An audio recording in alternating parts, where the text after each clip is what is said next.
prix de la terre.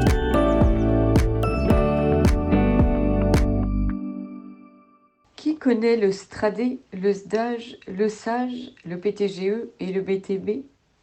En vérité, très peu de gens. Et pourtant, nous sommes tous concernés par ce dont ils ont la charge, car ces sigles sont ceux des instances de décision pour l'eau en France.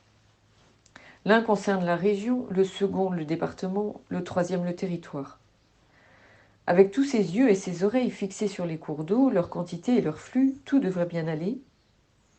Et pourtant, j'ai entendu pas plus tard que ce matin le récit d'une famille dont l'eau est montée jusqu'à 1,50 m dans la maison.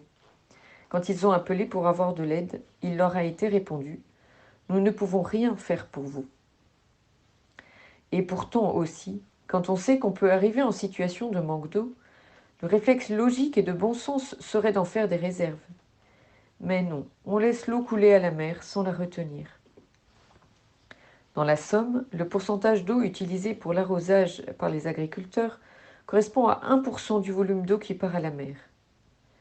Les études sur la pluviométrie, dans la Somme aussi, disent que plus il fait chaud, plus on aura aussi de l'eau. Mais le mot d'ordre est de réduire les consommations. Que ce soit pour les douches ou les lavages de voitures, cela est compréhensible. Les réduire pour l'irrigation de ce qui nous nourrit, que ce soit dans les champs ou dans les jardins, c'est accepter d'emblée qu'on ira chercher sa nourriture ailleurs. Il faut savoir aussi que plus un paysage reste vert, plus il maintient une humidité ambiante qui aide à la pluie. Refuser d'arroser quand il fait sec, c'est donc participer à la désertification d'un paysage. Voilà des choses que ces instances de l'eau semblent n'avoir pas bien compris.